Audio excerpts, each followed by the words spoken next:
started. But I do just want to thank everyone who's joining us today. I'm really excited about today's content. We're going to be covering a lot of information that I think will kind of tie together a lot of our previous themes that we've talked about. So I do hope that you all take something away from today's Lunch and Learn. And so today we're going to be talking about what it really means to be sharing support holistically, how you can start with active listening and what that actually looks like, how you can consider remote needs, how you can incorporate DE&I into your touch points, and then we will jump into a Q&A with special guest, Challenger Gray and Christmases, Andrea Grant. I had the privilege of working with Andrea to complete our updated DE&I page in the Truvelop Knowledge Center. So if you haven't already seen it, we will definitely be touching on some of that content today, as well as some other trends that have been appearing across the country.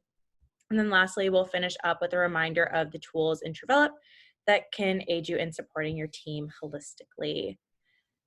So that's a lot to cover, so let's go ahead and get started. I did want to start with a definition of holistic support, but I feel like that can include a lot of different perspectives. So instead, I decided to focus first on where the word holistic actually originated from. So as you can see, holistic comes from the Greek word holos, meaning all, whole, or entire. And so there are two main perspectives that we can take when we're talking about holistic support. We can think from a top-down or a bottom-up perspective. And so from that top down, we're thinking about our organization as a whole. So we're considering what our organization stands for and really what the brand represents. And this is definitely important to acknowledge and consider because employees want to feel like they are part of an organization that they can be proud of. They really want their work to be meaningful and feel like it contributes to that larger purpose. And so when we emphasize this holistic organization approach, people feel a strong sense of relatedness. So again, bringing in that self-determination theory. And culture plays a big role in how we behave and interact. So definitely playing up what makes our organization unique, what that special sauce is, can definitely help to keep your team invested there. And then from the opposite perspective, from a bottom-up approach, we're really placing the emphasis on the individual. So the individual people that make up this larger organization. Each individual brings a unique perspective, a unique story to the table. So really taking the time to figure out what makes each of our team members tick, what gets them excited, what they do outside of work to recharge, can help us to make stronger and more meaningful connections with our team. We never know what's going on behind the scenes that's manifesting itself in someone's work. And there's going to be a lot going on right now that is likely contributing to a team member's stress that isn't completely work related. So showing our team members that we see them as people and not just cogs in a machine may seem like common sense, but with burnout rates being as high as they are, I did just want to take the time to reflect and consider how exactly we're interacting with our team members and see if there's anything more that we can be doing to improve our touch points. One of our goals, especially right now, is definitely to kind of convince our team that what they're getting from signing in each day for work outweighs that stress and time it takes in the day. So no matter what is happening outside of work, it's crucial that our team members feel valued and feel like they're contributing something meaningful. We want their intrinsic motivation to be as high as possible, meaning that we want them to genuinely enjoy their job. And so with that, I want to start with active listening. This is a skill that I feel like is underappreciated and underutilized, and yet is the foundation of every meaningful touch point. It is so easy to be in a conversation with your mind elsewhere, especially with the pace that today's world is moving. There are so many things pulling our attention other than what the team member may be saying to you right now. However, we must try to stay in that present moment. So practicing a bit of mindfulness, which we've also have a previous Lunch and Learn on, and just really listening and processing what is being communicated. So to get into that mindset of active listening, can help to do a bit of a prep before a check-in. So whether it's with an individual development plan, with a team member dashboard, you can definitely get a quick look into where your team member is currently performing and where they want to go. So if we can recall that direction and what we're looking towards, we can better stay in the moment and consider what is working and what can be improved. Also just checking in with this team member as a person. What's going on outside of work? Are they taking proper care to recover and recharge outside of work? Is there anything that they're particularly looking forward to outside of work? Tossing in these little pieces that you know about this team member and who they are as a person versus just what they're working on, can definitely help to improve that relationship and show them that you are invested in not just their development, but also their experience. And so that experience part really goes a longer way than we might expect. With the Delta variant throwing quite the wrench into everyone's plans, I also wanted to come back to remote work and how we can support our teams no matter where we're working from. And I did see that we have Devin on the call, and he had helped us previously with a lunch and learn on remote work, working with high performance culture. So Devin, feel free to jump in here as well. So when some of us made that shift from in-person work every day to remote or hybrid, there was definitely this major change in how we interact with each other. So all of a sudden, work and home were much more blended. We saw glimpses into each other's lives in a way that we haven't necessarily been able to before. But we also weren't getting those same like water cooler chats. So it was more personal, and yet it also wasn't. And so personally, I think remote work plays a huge role in how we provide holistic support. Because work and home is much more blended, our approach and what we consider impacting performance also becomes more blended. And so to start, let's talk about how we're communicating.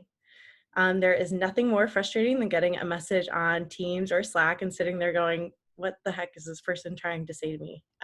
So this is even worse when it's something related to development or how I'm performing. So if I need to improve something, I obviously want to know exactly what it is that I need to improve and how to improve it.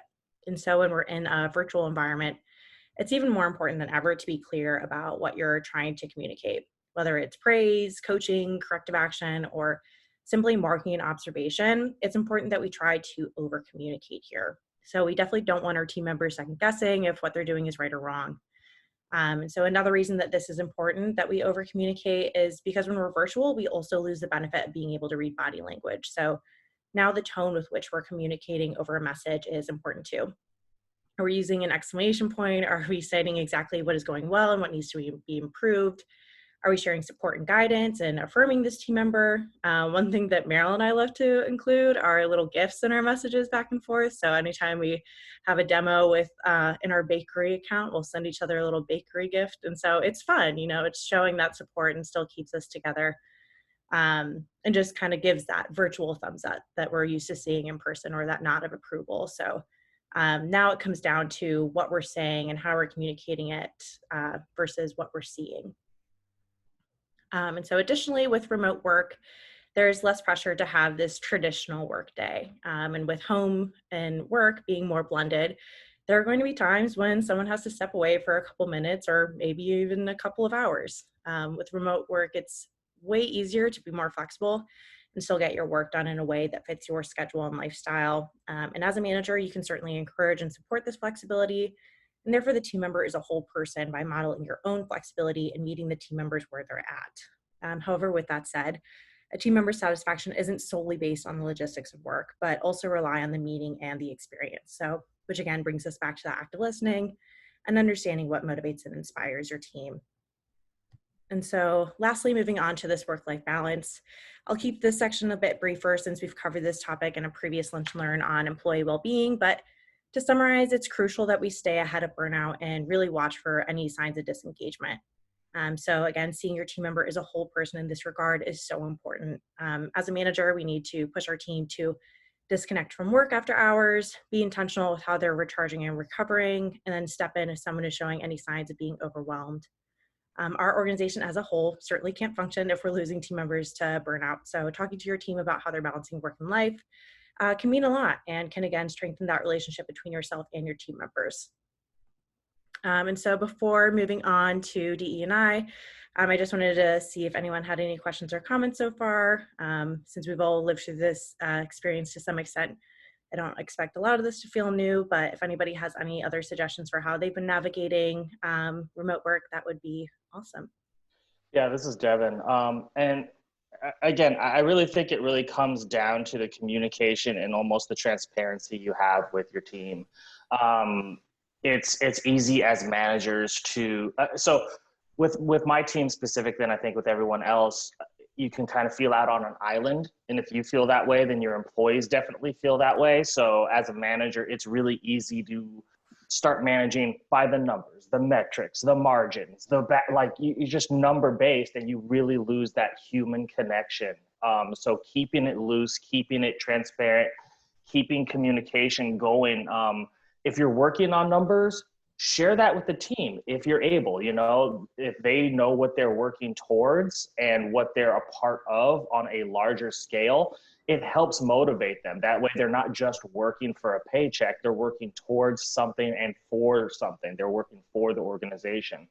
So just making sure that everyone is involved in, to reiterate the theme of the day, actively listening.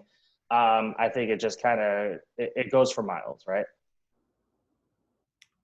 Thanks, Devin. I actually love that you brought up the idea of numbers and metrics as well, especially for kind of a team. If we're all working towards that same goal there, it helps other people to just add in this different external motivator there. I think it's easier to have this idea of, I'm going to put the team on my back. I'm going to really step up for my team. Sometimes I'm thinking about it for yourself. So whatever kind of gets your team motivated in different ways, I think that's a great way to be transparent and also kind of add in that additional motivator there.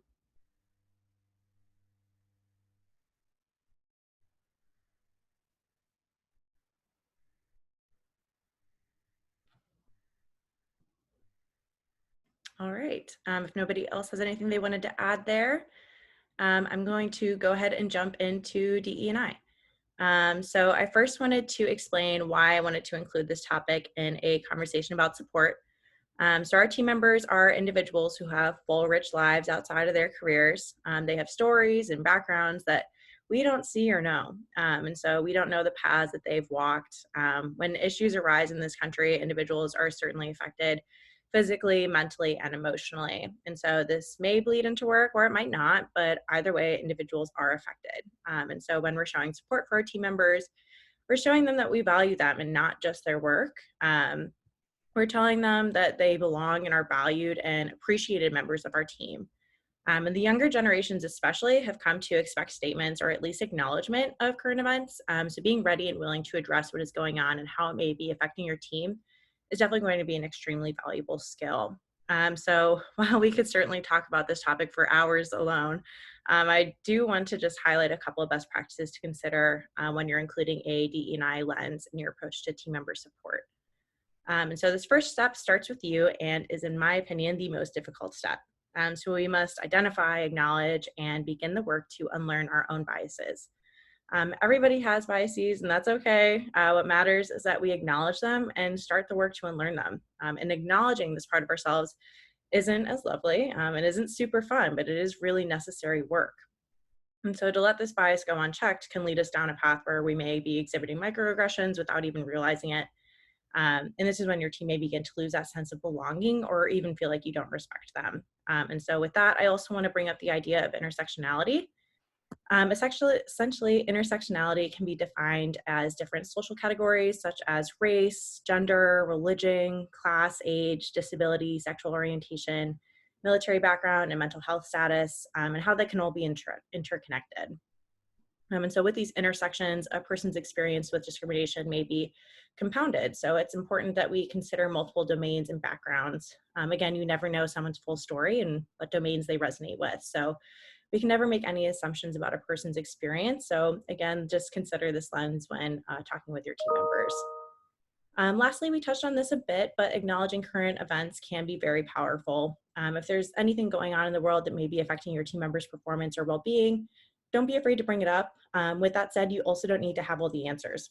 Nobody does, but knowing who can help is an important step of this as well. So be prepared with resources that the team member can turn to. It's better for the team member to take 15 minutes, an hour, maybe even a day to process and then come back refocus versus trying to work on their work, focus on their work while their mind is in a spiral somewhere else. Showing that support and care for where they are currently can make such a difference in the immediate moment as well as in the long run. So again, we're trying to show our team members that their experience at work outweighs the stress and time and energy. And so with that, does anybody have any questions or comments about this before we move into our Q&A with Andrea? We also have this updated in our Knowledge Center as well. So if you wanted to learn a bit more about this or just kind of take that on a deeper dive, you can definitely explore that. One thing, Devin again, sorry, I'm chatty catty today. So one thing that I think R2I does really well, our CEO at the end of every week will send out kind of a business almost world update. And he's really good at delivering the facts as best as he can without going one direction or the other based on those facts. So if like the White House announces something, he just simply says, this was announced. He doesn't put his opinion on it. He just specifically says that and addresses that might be of an impact to us as, you know, humans, as again, humanizing his employees and his staff. Um, and also finds a way to, he's really good at it, segueing into how that affects business and how we should shift our focus. And you know that again, you know, the kind of separation of church and state, like I don't know, he's it's really, I think it's a skill that not a lot of people, it's hard. I can't do it. I just stay away from everything, and keep it like, hey, what are you doing this weekend? Gonna go have a beer and sit down and watch football. Great. So I just try to keep it really loose, but he's really good. So if you have an opportunity to exercise that kind of communication to a larger audience, like a company as a whole, I think just keeping it neutral, staying as much on the facts as you can, and finding a way that it relates to your business needs is probably the best and most digestible way to do it. Hi, this is Karine. Devin and I work with the same CEO, and he's absolutely, right on point with that.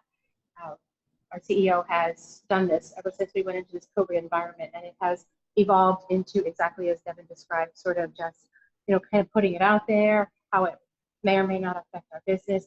And then while not putting it in your face as to what you should do, shouldn't do, he a lot of times will also tie it to what he himself might do personally to recognize that or to celebrate that on a personal level. He might say, in recognition of, and I'm just using this as an example, Mental Health Awareness Day. Here's what I did. I went out and I hiked 5 miles with my family, and I just took time for myself. And so he also will a lot of times tie the human piece of it as well, just from his own personal perspective. And I really appreciate that. Makes it more vulnerable and relatable without being forceful. I think you both just raised a really great example of modeling and how impactful that can be, especially from somebody in leadership, having that chance to kind of have it acknowledged, bring it into awareness, bring it into the space, not necessarily passing any judgment on it, but at least just having it be known that this is something that could be affecting people, like you said, and then sharing their own vulnerability with that and saying, hey, this is how I am taking care of this. September is Suicide Awareness Month, so I know that that's certainly been affecting a lot of people and bringing the conversation of mental health back into workplaces, into each other's relationships. And so I think that's a really great example of how he was able to bring up this example of modeling and saying, this is how I am taking care of myself, really emphasizing that need to recharge, recover, being intentional with kind of what we're doing outside of work is really awesome. And again, especially with these younger generations, having your organization at least acknowledge some of these things goes a long way in terms of their satisfaction and experience.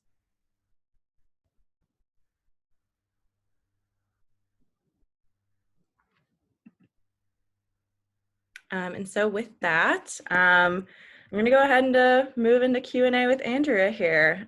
So thank you, Andrea, for helping us out. I'm really excited to hear your perspective and hear kind of what you've been seeing. I'm definitely excited to share the infographic with everybody. But just a quick intro, Lisa and Andrea have worked together at several points throughout their careers. And I mentioned at the start here, but I had the privilege of working with Andrea on our Knowledge Center's DE&I page, where we just put together that updated best practices approach to navigating DE&I with some guidance and just consulting with her expertise there. Andrea has definitely been a driver of change with countless organizations that she's worked with, and she definitely keeps the human element in business and works with her clients to create that meaningful development and growth, which I think certainly resonates with what we aim to do here at Truvelop as well. And so with that, I was just going to kind of open with, what does holistic support mean to you? And Are there any specific ways that you share holistic support within your own team or just with Challenger Grant Christmas? Yeah, thank you. I'll say, I don't think we have anybody that's in evening time, right, Juliana? So I'll say good morning or good afternoon based on where people might be watching or listening from. But I thought about this, and like when you and Lisa and I talked, words are very important and they matter. So I had to think about holistic and really what that means to me. And so a couple of things came to mind, like organic or natural, right? Or non-conforming. So that's what I think of when I think of holistic. So when I think of holistic support, I think of what I can offer and then also what I expect to receive. Right. And so for me, what I offer is just that transparency, honesty, respect, right? Dignity, grace. And I want those things back, but I want them back only if they're genuine. Right. I don't want them if they're forced, or if someone feels as though they have to do it. I want them to genuinely give me whatever they're giving me. So that's what I was thinking about when I thought about that question. That's awesome. Yeah. And I like that kind of, I didn't include necessarily the self in that holistic perspective. I think that that's a really interesting add there. And then in addition to the trends that we've brought up today with kind of remote work, incorporating DE&I, what else are you seeing as a potential topic that managers may want to consider when working with their teams right now? Yeah, I have a really good, I'm a visual person. So I do use the blended learning approach. So selfishly, I do have an infographic that I'd like to work from. Lisa's laughing because she knows this about me. So do you want me to share, Juliana, or would you like to pull it up? And because it's spot on with probably what's in the heart and on the minds of everybody on the call or that will watch this at some point. Yeah, definitely. If you want to share it, that would be great. Okay, let me pull this up. Bear with me here. Let me, I think this is it. Okay, are you able to see this? Yes. Okay, perfect. So Challenger Grant Christmas is known for being in the news, what we call the hard news, right? So that's all of the major outlets. They come to us and have been for almost 60 years for anything job related, employment related, human capital related. And so we're always going to the press proactively or reactively with data. This is a post-COVID survey. So what we did was we went out and we asked leaders like yourselves or others to rank or to tell us what was most important pre, during, and post-COVID. So this is right on point, Juliana, with what you asked. So what we can see here, I'll scroll down just a tad, is from a characteristic standpoint, right? And this is something that you can't teach. The person has it or they don't. Before COVID, 33% of leaders felt that empathy was a crucial characteristic to have. Post-COVID, we're considering now post-COVID, even despite the Delta variant, 72% are saying that this is a critical need. So that's a pretty significant jump, right? In regards to what your managers or what your people leaders can be thinking about, what they need to be able to exhibit. And also, if you're looking to bring people in, that should be a characteristic, right, that you should consider when you're bringing people into your organization. 93% of them said that developing women was a top priority. That's humongous. That's almost 100%. That's almost every person that responded to the survey. We've been hearing for years, for decades, right? Developing women, equal pay for women, et cetera. But now, again, post-COVID, post-pandemic, this is now one of the top priorities for leaders. And obviously, Truvelop has the perfect opportunity, right, to be able to help and drive and do that. We also saw that 88% of those same leaders said that developing diverse candidates was important as well. So there is a distinction there, right, between women and diverse candidates. A lot of times we group them all together, but for the purpose of the survey, they were very distinct answers and responses in regard to who needs to be developed. And then there's a whole plethora of information and data to support why, right? Bottom line, employer brand, all kinds of things. Some of the other things, Juliana, that are on the heart and mind, right, is with the critical feedback. Again, perfect for Truvelop. 59% said that this is a critical topic, right? That they can't ignore this anymore. And in this vein, they're talking about real time, in the moment feedback, not the dreaded, we're going to sit down once or twice a year and I'm going to just pummel you with all the stuff I wish you would have done. No, this is literally setting things up so that these are ongoing conversations. They're very natural. You talk about holistic. So they're natural, organic conversations, whether they are initiated by the manager or by the employee. Bottom line, 59%, almost 60% of these leaders said that critical ongoing feedback and development was going to be a priority that they were going to be moving forward with. And then it was one more thing I was going to show you too, Juliana, just scrolling down just a tad here. These are, again, right, some of those characteristics or those competencies, and everybody will get this afterwards, but I just thought it was so important to look at the pre, during, and post-COVID. Look at those darker lines about how far they are across the page, right, with what the leaders are expecting. So I don't know if that answers your question, but I hope so. And that's not coming from me. This is coming from folks like the folks that we have on the call and the video today. So hopefully that will resonate and make sense. Yeah, absolutely. This is perfect. And just kind of looking at these competencies here, seeing that empathy, that agility, that development coaching are also high. I mean, that speaks to so many different domains, having resilience being up there. No matter what that domain is, whether that is remote work, D&I, mental health, it's important to be able to work with these things as they happen. And so I'm definitely glad to see that that's up there and resonates with other people as well. Yeah. And some of the things that you mentioned before, right, with the communication, right, that's almost off the chart as well. Things like keeping others focused and accountable, right? So all of those different things that you've kind of mentioned, whether you've called them by those particular names or not, obviously are coming through pretty clear here on the survey with regard to what's important. Yeah, that's awesome. Kind of just also running with this, I think it's really interesting that there's this need and readiness to kind of have conversations as they happen. But obviously retention is also at the forefront of everybody's mind right now with the war on talent and everything. And as a manager, it can feel a little stressful, a little difficult to try to navigate some of these more critical corrective action type conversations. And so just kind of curious if there's been any data or any kind of approaches that have come out that you've seen that can aid in that conversation. Yeah, we have, and I'll share with you too, Juliana, we have another survey, right, and another response to that very question. The hottest thing right now for people is flexibility, meaning just what you talked about, right? Trying to integrate work and life and other stuff. So flexibility is number one.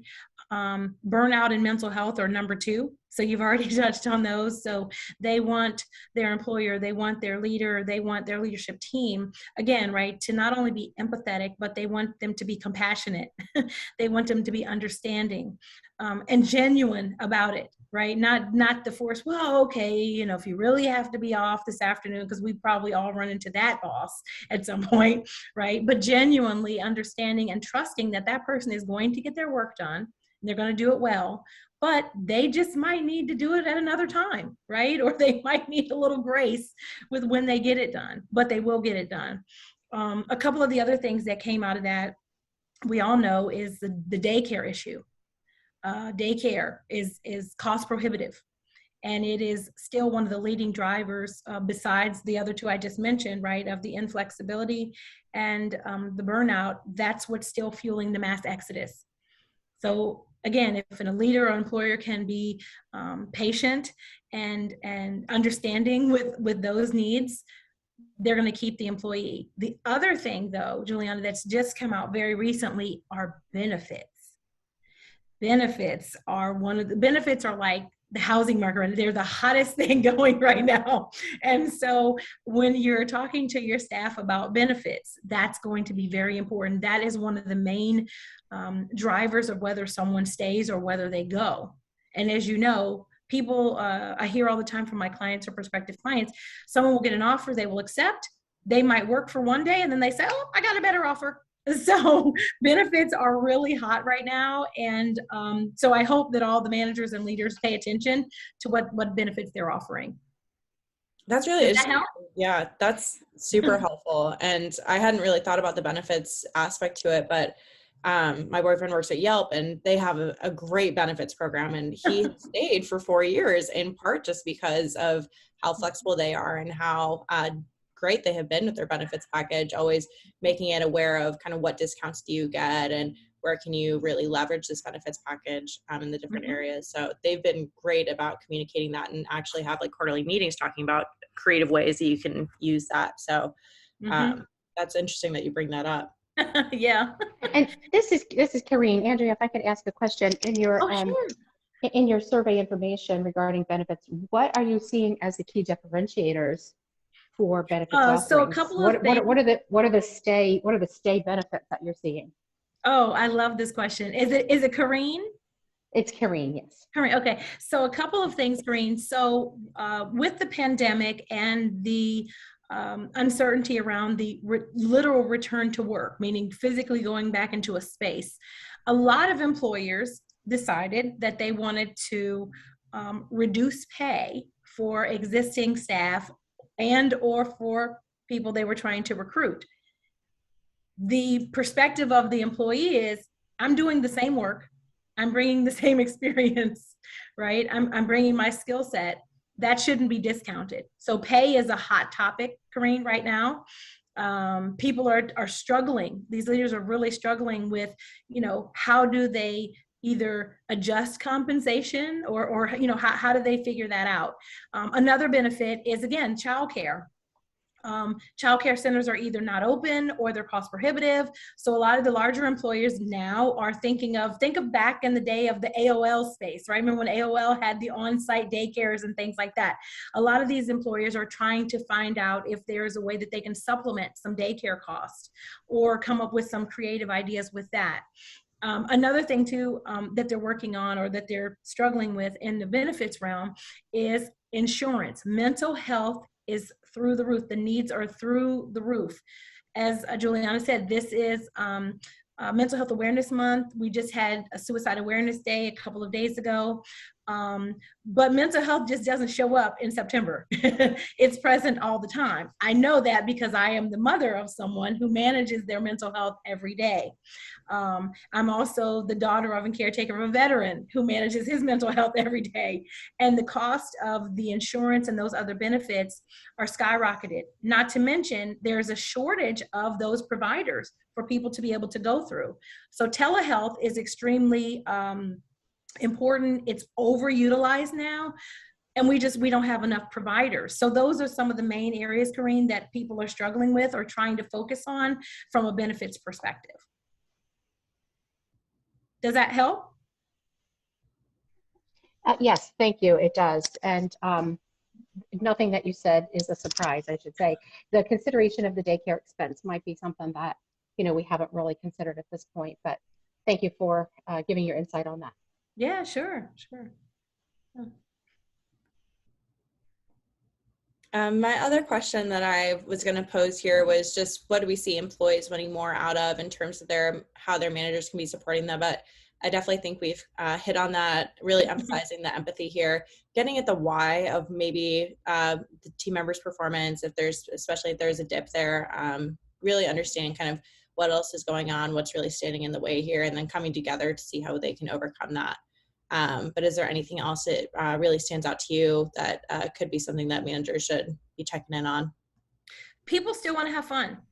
They really miss, I hear this all the time, Julian, the employees and the leader, they miss being around their peers. They miss being around their colleagues, right? They miss going into an office, right? And having some of that structure still in place, having lunch with someone, or walking by and, sharing an appropriate joke or whatever. They really miss that socialization. So that's really important. So leaders and other people are becoming really creative with how they're keeping people engaged. right? On the clock and off the clock, right? So they're doing all kinds of things. They're having trivia, they're having guess who. Some of them are doing scavenger hunts, some of them are having competitions, like food kind of competitions and things like that. One of my clients starts every meeting once a month with what's called significant events. Whoever would like to share. And it could be anything, right? It could be a birth, an adoption, a proposal. It can also be someone was challenged with, a death, right? Or an illness, or it's whatever significant event. But the purpose of that is so they can get to know each other and stay in touch, like you were talking about earlier, with who they are as a person. Sure, they know each other as a colleague or an employee, perhaps, but just as a person. And I think Devin was talking about the humanity aspect earlier. So all of those things are helping them. They love praise and recognition, and they love over communication. So everything that's already been talked about, but those are the main things that people are saying that they want and that they expect. And if they're not getting them, they're leaving. Right. Awesome. Yeah. And I actually had just read an article somewhere else where they brought in this idea of bringing fun back into the workplace, no matter what that workplace looks like. Mm-hmm. So I definitely think that's relevant and on topic there. Yeah. Yeah. Did anybody else have any questions for Andrea here? I think I would just like to pose a question to the group and specifically Andrea regarding DEI. So, and bias.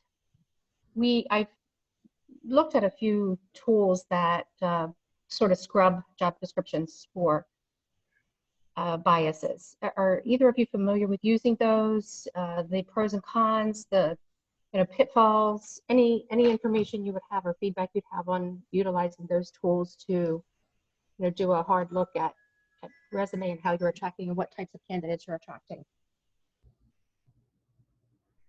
I know you're opening up to the group, so I'm personally curious to hear what the group says, and then I'll kind of bring in the tail end of the wagon, if you will.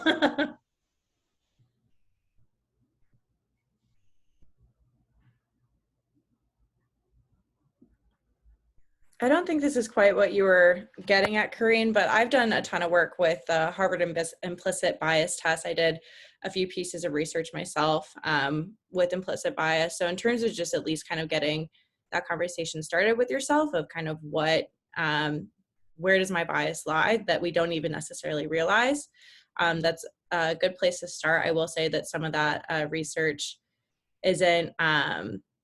doesn't say that it's as accurate as it might suggest. So just kind of being aware of that as well. But in terms of just kind of getting started, it's maybe a good place to start.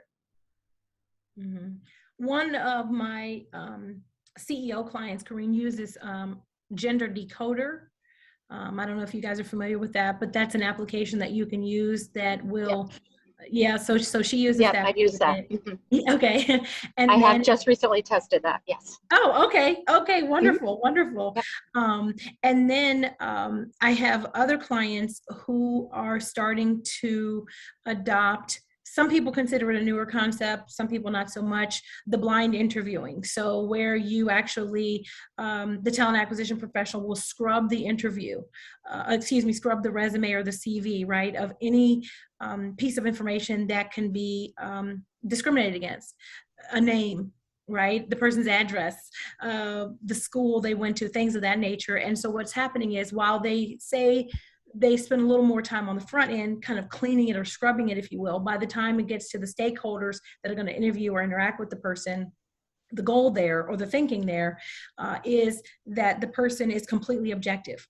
Right? So they're not wanting to talk to the person because they went to an Ivy League school, or they're not discriminating against the person because they have an unusual, right, or a cultural name, things like that. So the jury's still out on that. We still have to wait and see whether that works or not. And then we now have a lot of other organizations that are starting to specifically ask DEIB questions to understand where the person's thinking is, what they believe it is, right, how they define it, and then incorporating that in. So that's not as much of like an application or a tool, Green, but that's just a practice that I'm hearing more that's happening. So again, I don't know if that's helpful, but those are just some of the things that I've been hearing my clients do or implement or try.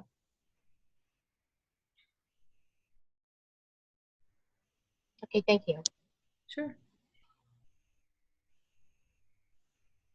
Corinne, that may also be something that we can bring up at the next Baltimore Tracks meeting. I know that both Archwy and Truvelop are part of Baltimore Tracks, which is a group of Greater Baltimore businesses that are dedicated to improving DE&I within different industries.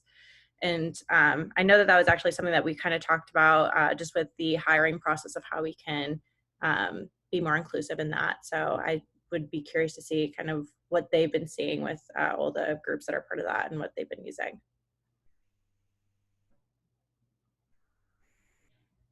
And once we find that out, I'd be more than happy to share that with our rest of our Truvelop user community here.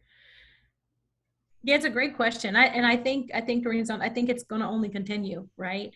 As people become more aware and more comfortable speaking up and speaking out about current events or past events, I think that's going to become really, really relevant and important, not just to recruit, but also to retain and develop staff.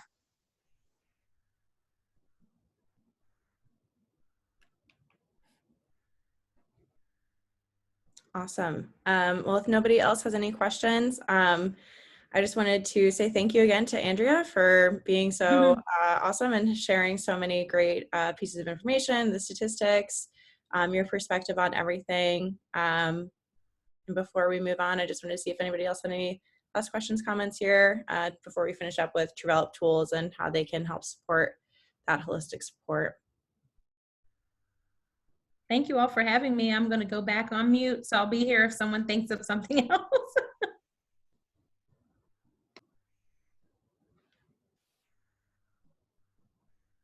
Awesome. All right, so we'll go ahead and finish here. But lastly, I just did want to touch on how you can be using Truvelop to continue to support your team holistically. And so establishing that purpose with those individual development plans, which again can be found in the Employee Resource Center, that'll help just to really start the conversation. Where is this team member currently at? What are they trying to achieve going forward? What gets them excited? What's really driving them? And so just kind of opening up their why, really determining that meaning and purpose. That way we can start to tailor our approach, tailor those interactions going forward. Additionally, sharing support and guidance with Spark. Again, we really want to over communicate, sending as many Sparks as you can, whether it is praise, coaching, or just simply an observation saying, hey, I noticed that you did this. I wanted to just take the time to say, I appreciate you stepping up there, or posting to the recognition wall as frequently as you can. Again, everybody loves to hear praise. Everybody likes to know that their work is valued, seen, and appreciated. So trying to get as many opportunities to post there as you can. And it doesn't always have to be work related. It can also be birthdays, anniversaries, things that are worth celebrating. So just bringing that, again, that human interaction back into it. And then lastly, Juliana, yeah. May I interrupt a question here? Of course. So I think the question has been asked in the past. Is there development stages to be able to recognize more than one person at a time on Spark? So like you have a team or, department that you want to call out at once. Is there a way to do that? That is definitely in development. I know that we were coming back to the recognition wall as well and just adding in that feature. We wanted to add in the ability to spark multiple people at once, since we do see a lot of work with teams. And so I know that that's definitely something that we have been talking about here as well. And Lisa, feel free to jump in there. I know that you're closer to the timeline than I am, but.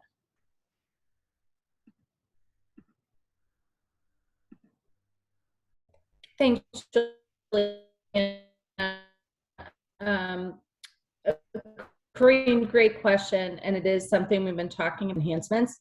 I would say that within the next 2 weeks, if not sooner, that functionality will be enabled. We're in testing right now for that particular functionality. Awesome. Awesome. Thanks, Corinne.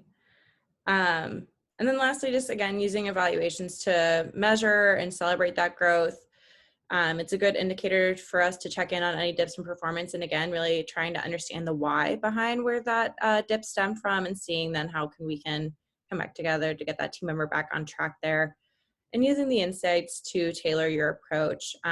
We have so much information in the Knowledge Center. So whether you do have an A, B, or C player, or just somebody who may be a high potential, somebody who shows resilience during challenging times, figuring out different ways that you can work with them and really leverage their talent and what they're bringing to the table is obviously going to be helpful and just help to make that experience more meaningful and bring in that whole person and their whole set of skills there. But with that, if anybody else has any last questions, comments, love to hear. Otherwise, feel free to reach out to me in an email. If you had any additional questions for Andrea, we can certainly get that over to you. So.